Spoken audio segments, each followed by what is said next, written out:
Hey, this is Matt once again, and this is a request from James. Thank you so much for that. For those interested in requesting any type of videos, feel free to send it either directly to my PayPal or join my Patreon. Both links are down below in the info box. It could be for pretty much any type of video. Reviews, reactions, commentaries, playthroughs, whatever the case may be. I'm going to do this a bit different because I did film, I have to edit it first.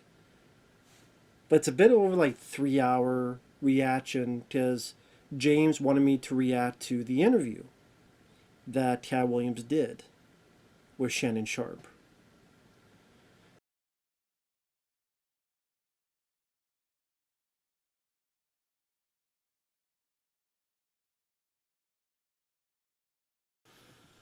I never cared for Katt Williams. I never thought he was funny. I never thought he was entertaining. If you do, to each their own. Never thought he was funny. To me, nobody even thought of Katt Williams was even a blip on the mainstream eyes until this interview with Shannon Sharpe came about. I kept pausing and pausing and pausing more about Katt Williams when he just kept saying stuff. I went, what?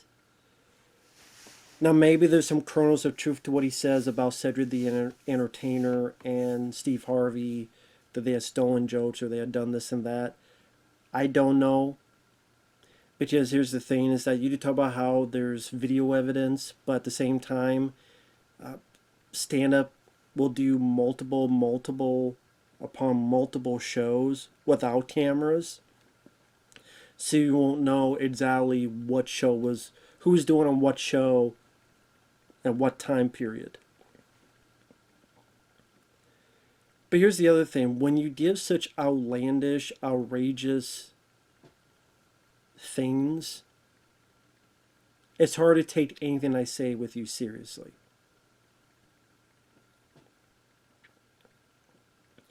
With the way he acted and the way he was kind of squirming in his seat, and many times he wouldn't let Shannon Sharpe talk. The way that he'll say stuff like he read 3,000 books per year from the age of 8 to the age of 12. That he got a suitcase at $2,500 from shoveling snow and mowing, which, think about it back to the day, how much money you actually got paid mowing and shoveling snow. Think about shoveling snow. Think about how much you got paid doing anything like that. How long it would take you to get $2,500. And then he's from a Jehovah's Witness, which, that's a whole other thing to talk about. There's a whole thing to talk about with Jehovah's Witness. How do you feel about Chris Stupid? Whether you like or dislike the guy, he talked about that stuff and how strange that whole thing can be. And then the guy wants to be so honest and the guy wants to be so gung-ho, but then when he's asked about his dad, he's like, oh, my dad was a great guy, and we had altercations, and then Shannon would go, was he abusive? Oh, I didn't say that. He was abusive. Well, I didn't say that, but we had altercations. I'm like, no, obviously it was bad when if you say you moved from here to Florida when you're 13 years old, then you say you brought a dog with you, which I'm like, well, that's kind of crappy for the dog because the dog didn't have to be homeless and run away. So either your parents are pieces of turds because they let a 13-year-old kid move across the country without calling the authorities of a runaway, or you lied. Either one is a bad situation. So no, your dad wasn't a good dad, or wasn't a good guy, or wasn't any of this. They just let their 13-year-old kid go across the country and didn't bother to check it on you and do anything. So why don't you be honest about that? And then you get on people saying how there's a guy that was in Friday After Next, the guy who played the Santa Claus character. And I guess he had been on Shannon Sharpe's show. So he had said some stuff to Shannon Sharpe, and then Katt Williams wanted to clear the air and disagree and said, well, actually, he never tried to play that part. I was never up for the Santa Claus part. And then he kept going about how the other guy, he always played people in dresses, and in fact, in my or in his contract, he should be just having people in dresses. So pretty much was knocking the guy. Was not the guy. And like throughout the interview, he kept harping on people wearing dresses, or he had a bit like about homosexual thing. Like, he got really in his head, that whole thing, because he kept repeating it over and over again. And about how originally the Santa Claus character like got raped in a bathroom, which, and then even though this guy was a nobody, even though this was his first film, somehow Katt Williams came in, even though he's like eighth and ninth build, he was able to come in, he was able to redo the script, or at least that character, and he was able to change the whole idea of the script of that character, and then I'll play this other character. I get that you may be given leeway to ad lib as your character because you're a comedian, but this is your first film and you have that much power to change the script that way. And then Ice Cube came out later and said, well, just to clear up some things, I never had that in the script. I don't really usually like doing stuff like that in movies. I know someone else, James actually mentioned, well, what about the Players Club? I don't think he had anything like that in the Players Club. Maybe he had some altercations, like women altercations in the Players Club, but number one, I don't think it's that good of a movie, so I don't remember much about it. And I don't remember anything about male rape happen in that movie. Maybe I'm wrong.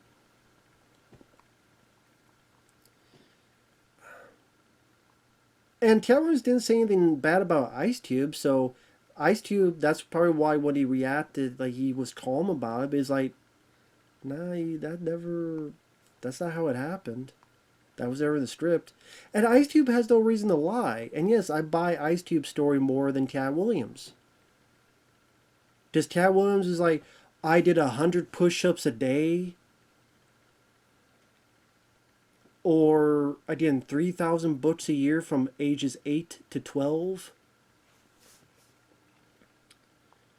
And then, apparently, like, he talks about how, yeah, I was homeless when I did Friday After Next, and I guess he had a kid. Which, let me just say, if you are homeless, but you decide to have kids, completely irresponsible. If you want to screw around so badly, if you're homeless, then do it on the back, on the crack, or keep it in the sack. At least until you get a home. Then you do go all the way and pump and dump, make a Twinkie with creamy filling, whatever the hell you want to do, then be my guest. But if you're homeless, no. Unless you're completely irresponsible if you do that. And then the guy like talked about Jesus 85 times and Jesus and the Bible is the best book ever. I'm like, I don't know. I wouldn't say that. Important ideas, important, but I wouldn't ever want to read it again. Oh, and when he was like 6, 7, he read the encyclopedia front to back. And he kept talking about Jesus, Jesus, Jesus, Jesus, Jesus. I find it funny they don't go into a whole lot of the assault charges. The only thing he mentioned was, well, I could be arrested 10 times in a row, but my fans, they can look at me and go, yeah, he'll get out. Just didn't do it. He didn't do it.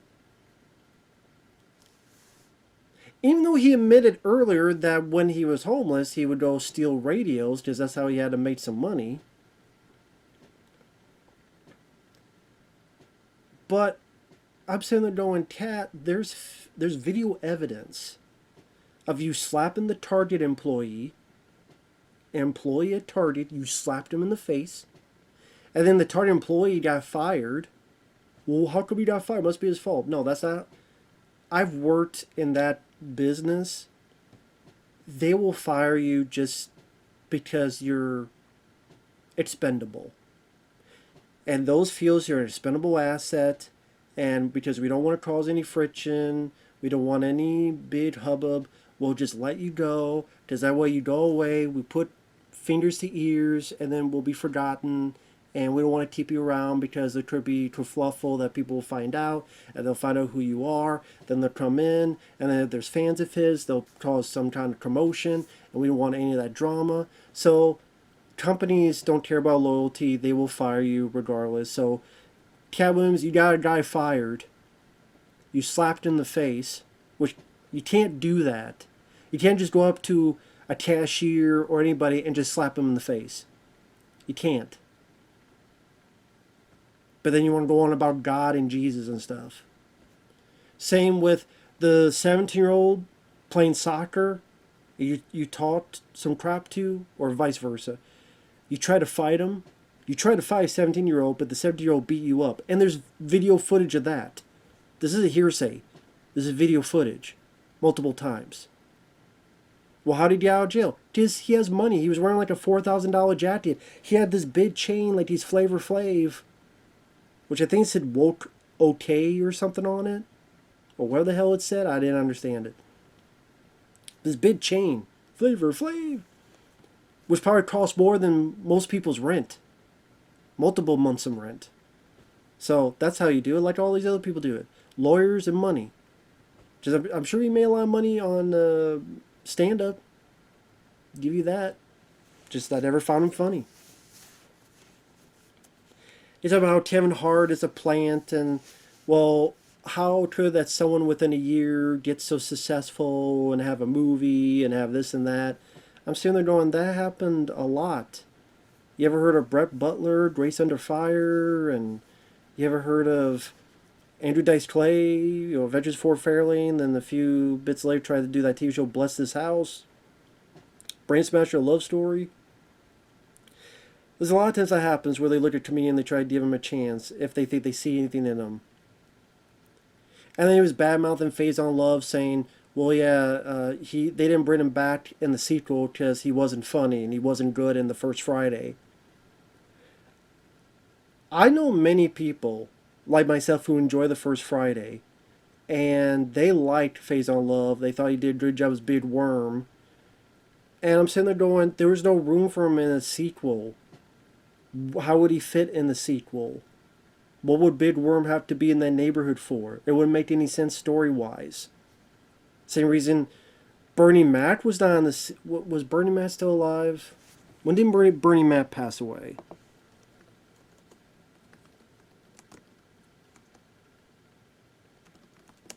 Let me double check. 2008. So by Katt Williams' logic, he obviously respects Bernie Mac, but by his logic, Bernie Mac didn't come back. If Faison Love didn't come back for next Friday, when he was in the first Friday, because he wasn't funny, then by that logic, what about Bernie Mac? He was in the sequel. Was that because he wasn't funny? No, because he wouldn't fit into the story. Big Worm, if you actually watch the first Friday movie, he was more talked with Chris Tucker's character, not Ice Cube. He hired people to shoot at them, but then Chris Tucker had the phone call, and hey, I got the stuff you need, the money. Hey, I had to warn you. It's about respect. OT final due the money, but I'm going to rehab. I was bullshitting.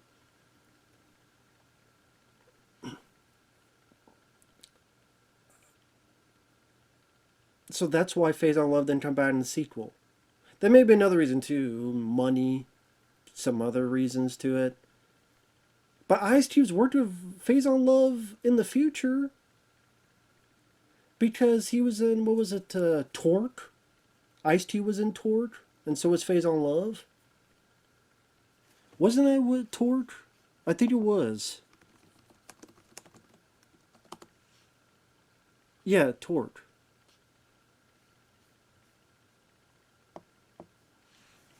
So obviously he was able to work with Ice Cube again. Which Katt Williams never worked with Ice Cube again. Well, actually not, the first Sunday. What's the thing? Like, you want to talk about how you get mad at people wearing dresses, but you play pimps a lot. But I guess that's better in T.I. Williams' eyes. So then you talk about Phase on Love.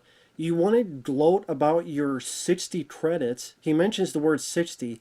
I looked it up. He had 43 credits on IMDb, not 60. He didn't have 60 credits. He had 43 credits.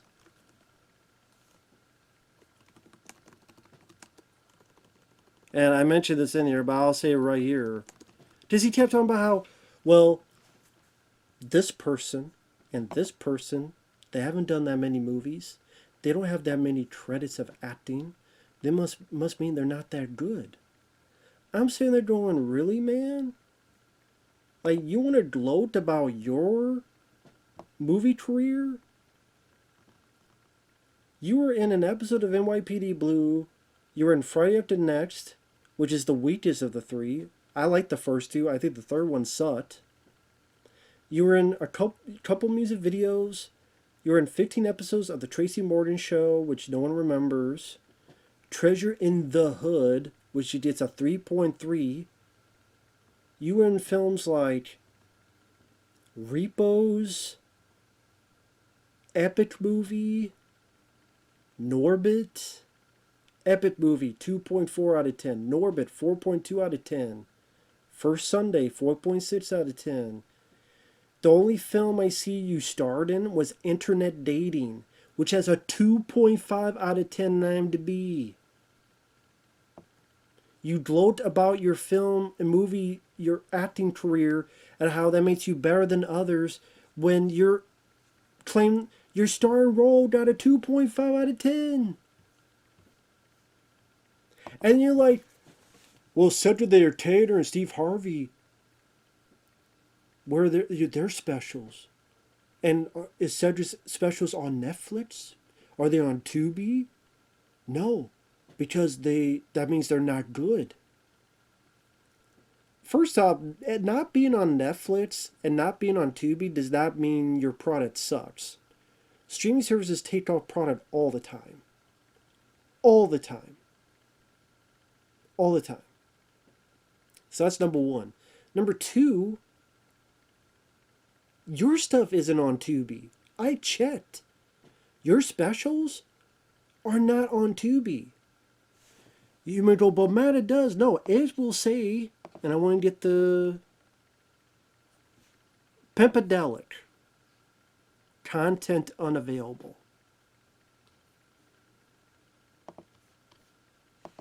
Looked up another one. Content unavailable.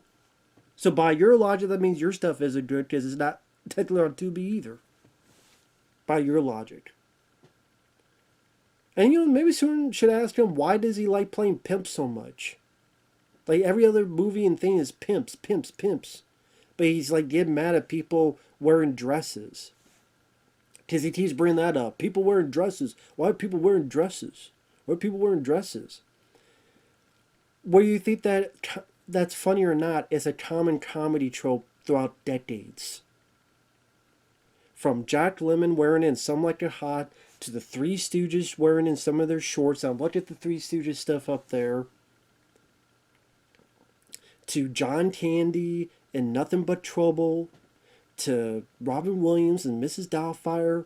Adam Sandler and Chris Farley. And I think David Spade would wear stuff like that on Saturday Night Live. Time and time again that has happened. It's not a black thing. It's not, keeping people down thing. It's a common comedy trope thing. To Benny Hill, Kids in the Hall. Time and time again. Remember that movie? Awful movie. What was it? Tomcats? No, not Tomcats. No, there was a movie, Sorority Girls or Sorority Boys. Wasn't it Harlan Williams? I forget what it is. And another thing that stuck out was he mentions how, Hollywood is evil. Well, you say it's been that way for a ton of time. We know there's a lot of stupid stuff in Hollywood. But just the way he said the story, the way he phrased it was, Harvey Weinstein has said he wanted to suck my dick in front of all my people. Now, I don't know if he meant to say Harvey wanted Katt to suck Harvey's dick, but that's not how he said it. The way he said it was Harvey wanted to suck my dick in front of my people. Number one, why would Harvey suck you off? Harvey Weinstein. Why would Harvey suck you off? What benefit would he get out of that?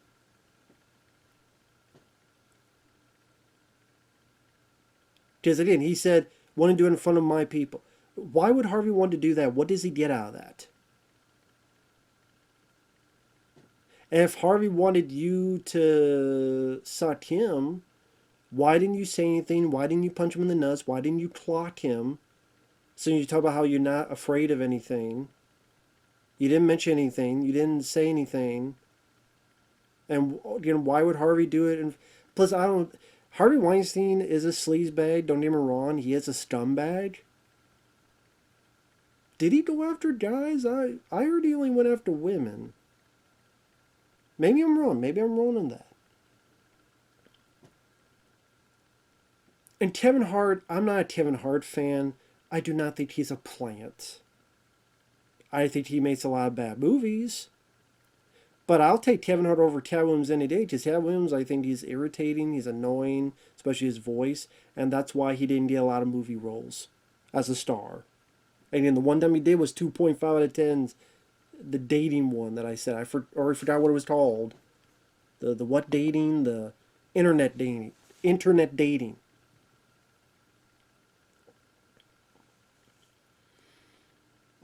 And then on top of that, the thing that I got about 2/3 into it. I got an hour and 40 some into it.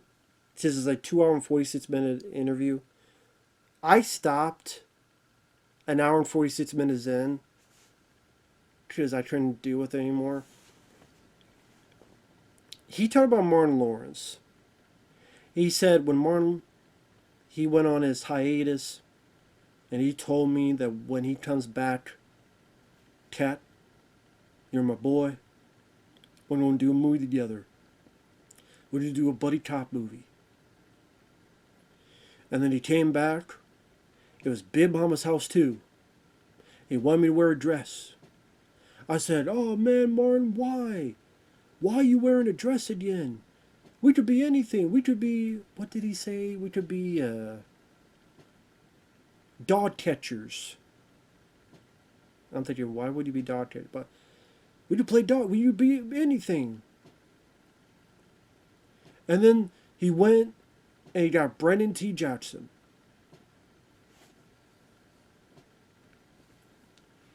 Number one, when Martin had his hiatus, which I'm guessing is when the, running around with the gun, that was a lot earlier. I thought that happened before Big Mama's House. Maybe I'm wrong. Maybe I'm wrong. But then look at Martin's career. Big Mama's House, 2000. What's the worst that could happen? 2001. He did Run Tell Dad, which you told about his incidents, in 2002. That's when the stand-up comedy concert movie came out. He did Bad Boys 2. He does all this stuff. He did Rebound with Katt Williams. So, Katt, do you forget the movie you did, Rebound, that you two were in? Seems like you forgot you guys did a movie together called Rebound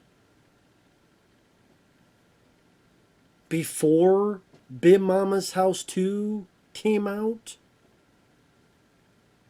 And by the way, Big Mama's House 2 did not have Brandon T. Jackson. That was Big Mama's House 3. Like, what, 4, 5, 6 years later?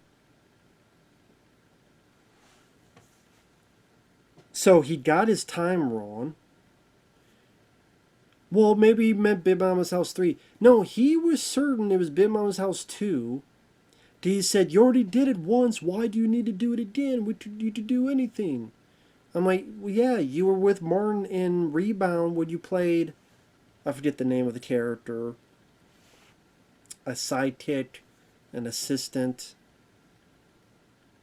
You did that. I think, like, Martin Lawrence played another character, a preacher, and this guy was like the preacher's assistant.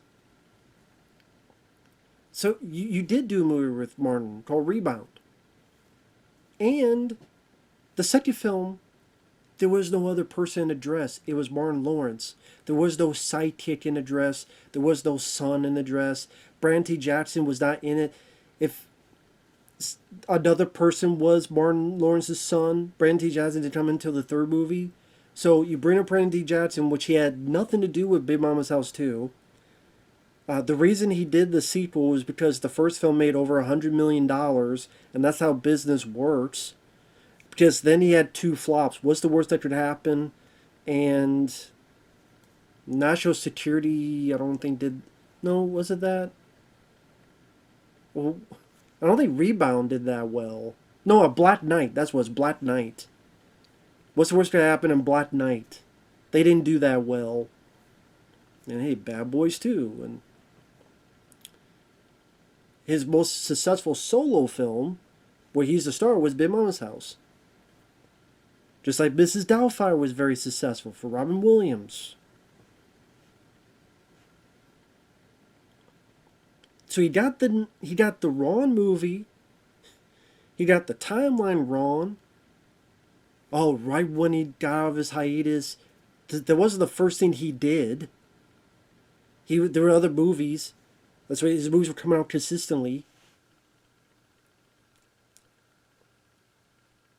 Big Mama's House 2 he did because it was a big paycheck and a successful film. That's why he did a third film as well.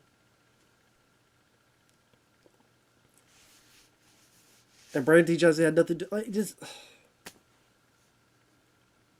the stuff he just kept saying, like, well, Cedric's his specials are not on Netflix or Tubi. Your specials aren't on Tubi either. So does it mean your specials suck since that's your line of thinking? That if it's not on Tubi, then they must suck? Like, he doesn't know how business works? Maybe you talk to Jesus so much because nobody else wants to talk to you.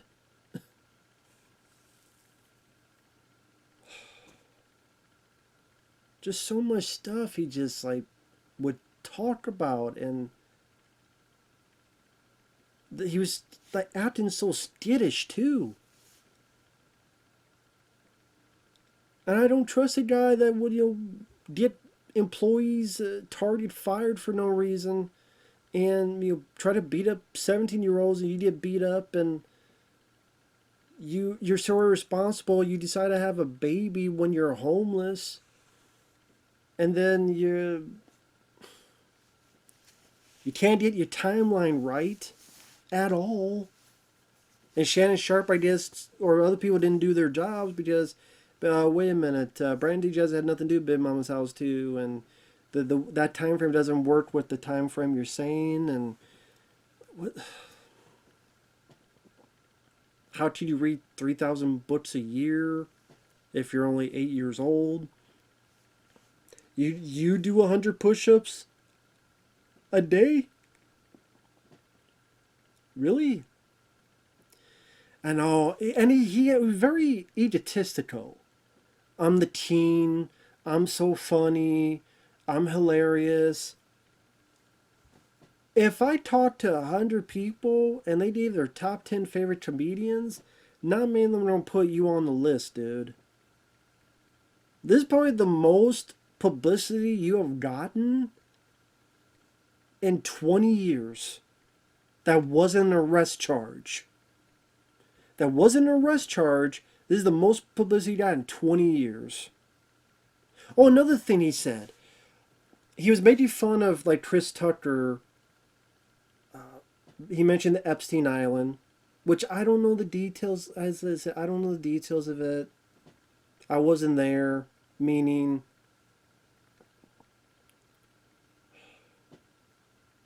I don't know. I wasn't there. I don't know the details. I don't.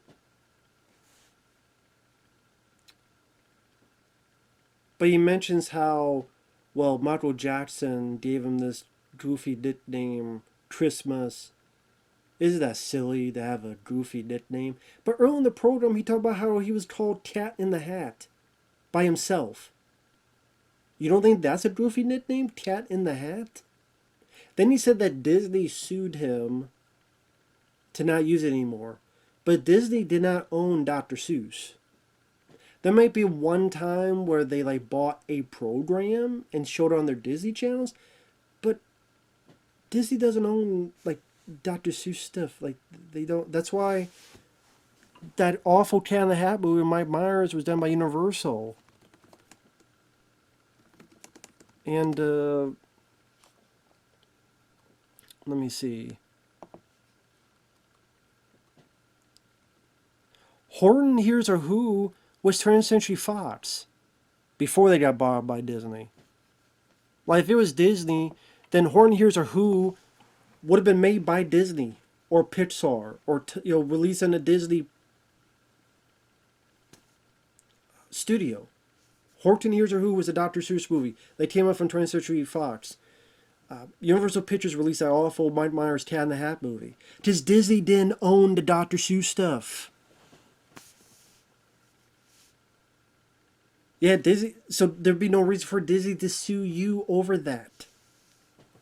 This is not like in the Hulk Hogan Incredible Hulk, because Marvel did own Incredible Hulk.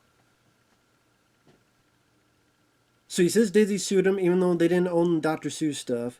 He says that Martin Lawrence was on a hiatus and then would come back and Big Mama's House 2, he wanted him to wear a dress and be a sidekick, even though there are no sidekicks that wear dresses in Big Mama's House 2. Then he said Brandon D. Jackson got the role, even though he was not in it. In fact, he was nothing until Big Mama's House 3 was many, many years later.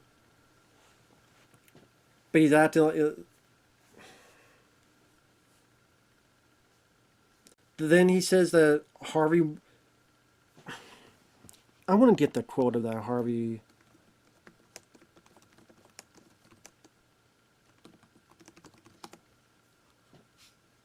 Yeah, this is a quote. Harvey Weinstein offered to suck my penis in front of all my people at my agency. Let me repeat that. Cat Williams says Harvey Weinstein offered to suck my penis in front of all my people at my agency. Harvey Weinstein's a scumbag, but let me ask you, why would a high-priced media mogul owning Miramax, why would he want to suck you off, Cat? Wouldn't it be the other way around? Why would he want to suck your dick? Hey, you know what? I'm Harvey Weinstein. I can have any woman I want. You know what, though? I need a dick. I need a dick in my mouth. Now, that Cat Williams, I could put in my pocket. Come on, Cat. What do you think he is? The fucking Chris Rock from New Jack City?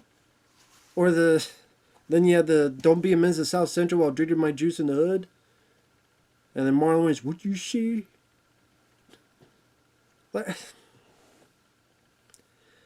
Explain it to me. Yes, Harvey Weinstein's a scumbag, but why would he suck Cat Williams off? That's how he said it.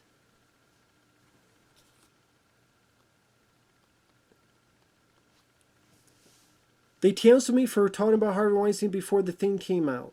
But he offered to suck my penis in front of all my people at my agency.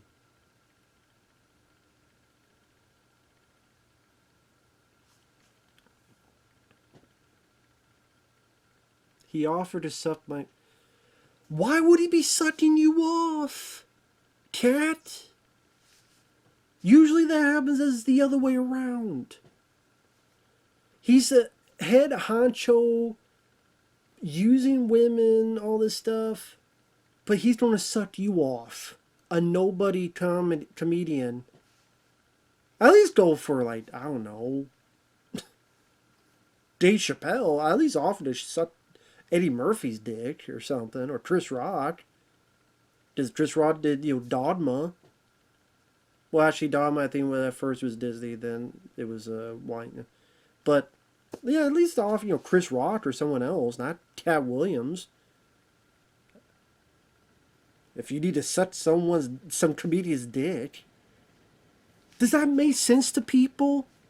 Does that make sense to people? Please, please explain how that works. To James, you explain to me the way Cat Williams says it.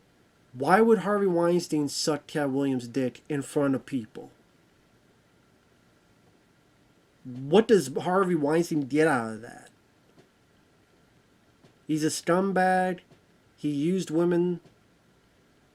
But what does Harvey get out of that?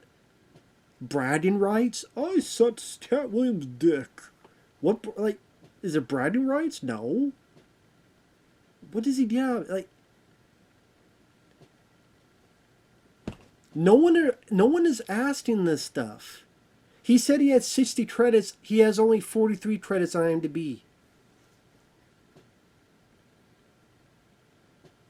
I guess if you add his stand-up. But I mean, acting credits. He talked about how he's versatile. He could do anything. Most of the roles you played were pimps. You even had a special Pimpadelic. Yeah. 8,000, 3,000 books a year when you're 8 years old. When you're 6-year-old, you read an encyclopedia front to back. You do 100. You're like the Hulk Hogan of comedians. I'm sure you also were going to star in The Wrestler, and you wrestled 400 days a year, and you slammed on the giant. He died a few days later, and they were going to offer you the George Foreman grill, but you didn't, pick up the phone. And you were offered to play for Metallica. Yeah, maybe the Cedric the Entertainer, Steve Harvey. Maybe some of that stuff's true. Again, you say, well, this was recorded. What about all the stuff that wasn't recorded that people do on clubs all the time that they don't have cameras in front? And at this point, I so dislike Cat Williams even more after the interview. I'm like, I hope they stole your jokes. Because they're better at it. They have more charisma. They have more charisma quality. Especially Steve Harvey. He may be a dick, but he's more charismatic dick than you are. And he's not going around slapping Target employees and in fights where he get beat up by a 17-year-old soccer player. That's caught on camera. And then talk about Jesus, God, Jesus. And talk about how much of a teen you are, how teen shit. And people are on YouTube. Oh my God, this guy has told no lies. What? He was wrong about the Big Mama's house too. That was not the time frame he talked about. Brendan T. Jackson was not in there. Even during the interview, there's a point where I think he actually said something was 2018, 2019, and literally Shannon Sharp's producer said, just to clarify, I think you meant 1998, 2000. And then, oh no, actually, yeah, okay. Yeah. He was flabbergasted, Katt. And he's talking, he's always on this, kind of like this, drinking more alcohol. People don't see that there's something wrong with this guy. And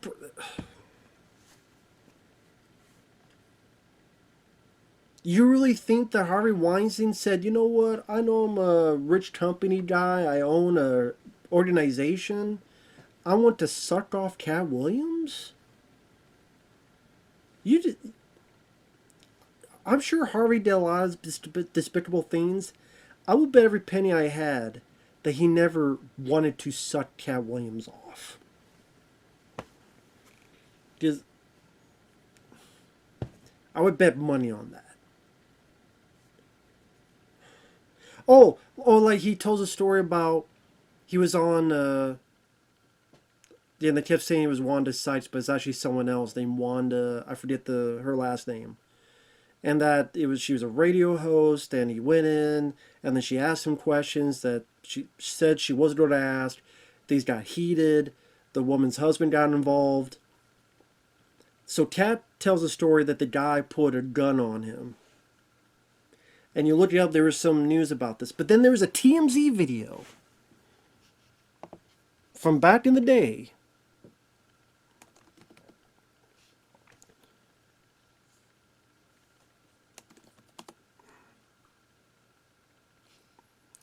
Katt Williams clears up gun incident and Tiffany Haddish feud. 3 minutes 32 seconds from the TMZ staff from 2018.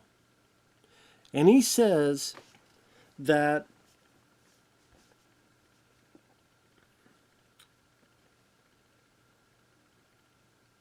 he's very standoffish in the first half of that video, but like halfway through the video he's like, oh well, I want to get the phrase right.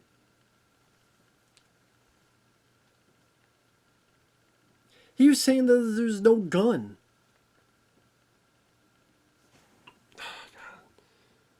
Let me see. Is there a... I was going to see if there's headphones here. Well, okay, I got my headphones here. This way I'm not just making shit up. I know it's a long video, but trust me, the other one's a lot longer. He said...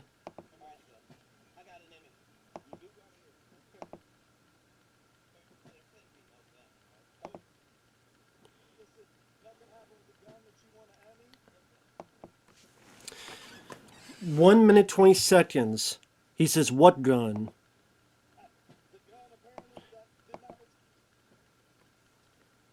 And then the person walking with the phone or camera or whatever said, the gun that...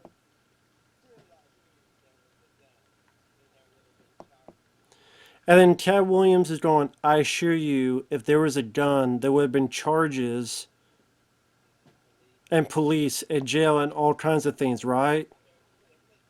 So there could be no gun, right? Then there'd be no gun.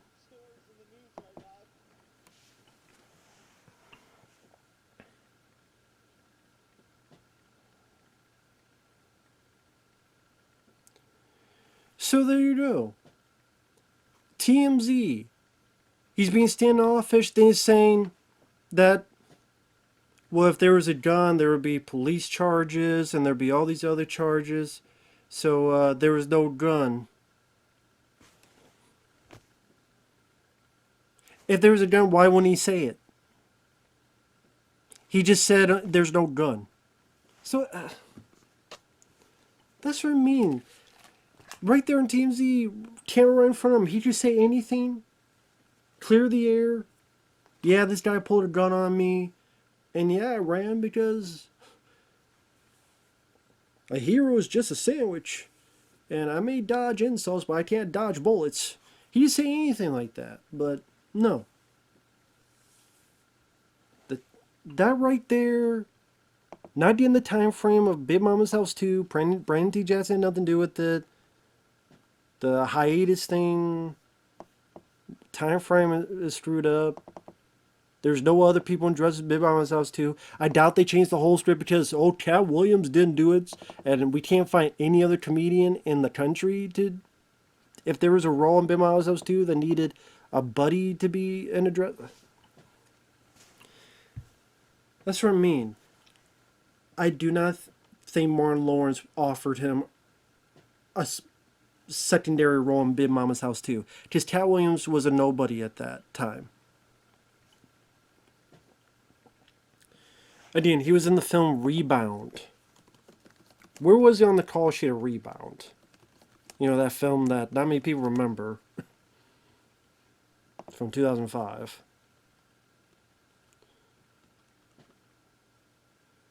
He was 1, 2, 3, 4, 5, 6, 7, 8, 9, 10, 11, 12, 13, 14, 15, 16, 17 on the call sheet. Preacher Don's sidekick. So you're telling me that you're 17 on the call sheet, a rebound, but then Marlon wants to be like, you don't want to be starring next to me, and the next time I do a movie, and when I'm back from my hiatus, and we're going to do this and that. Really? As Preacher Don's sidekicks, so you Taylor didn't even have a name.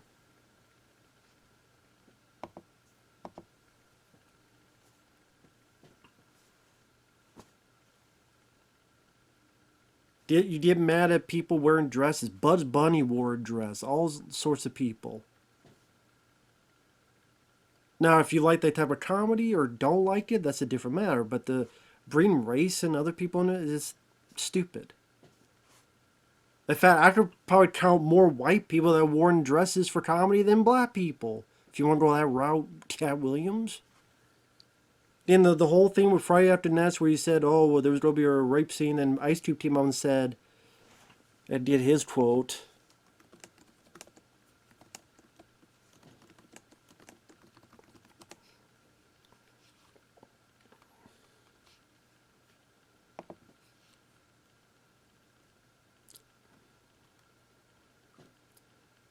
He has a lot of love for Katt. He spoke up for me a lot. He wanted to clarify some things. I would never shoot a rape scene in a movie, especially Friday, where you actually see this happen on camera. They ain't my style. That's not my stuff. You look at my movies, so that was their discussion.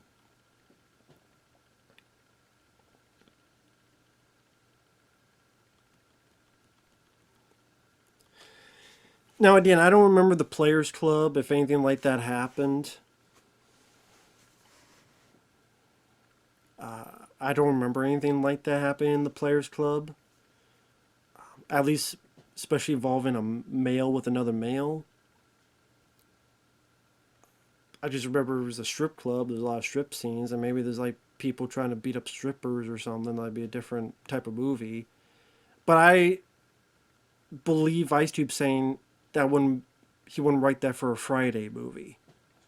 Just like the first two Friday movies, they're nothing like that. So there you go. So I think Cat Williams is full of shit.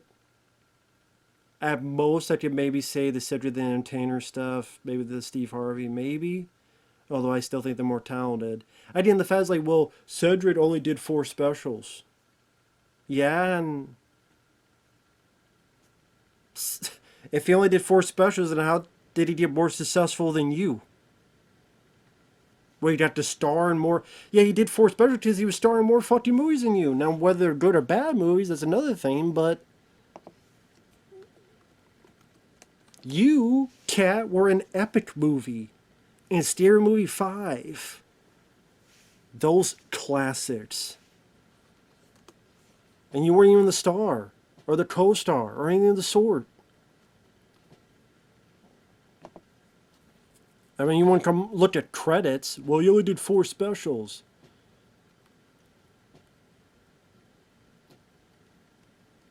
Well, let's see. He was in the Barbershop movies, Johnson Family Vacation, The Honeymooners, Codename The Cleaner, Welcome Home Roscoe Jenkins.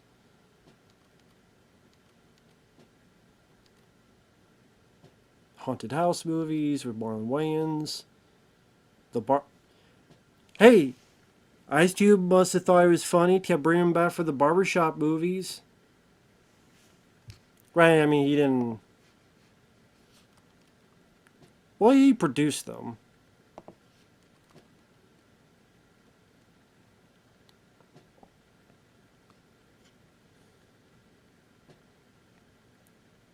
And definitely doing a lot more work than you. Steve Harvey, however you want to say about him, his stuff on Family Feud is funnier than anything you've ever fucking done, Katt. So, yeah, the guy's full of shit. A lot of stuff that I just don't buy into it. If you want to, and if you want to see the full breakdown, again, feel free to download it. I know, well, is 50 minutes really the short version? Trust me, because the other one's like 3 hours. So yes, 50 minutes is the short version. So,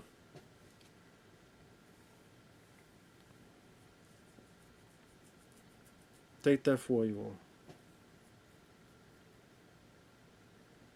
Thanks for watching. We'll see you guys later. Bye-bye.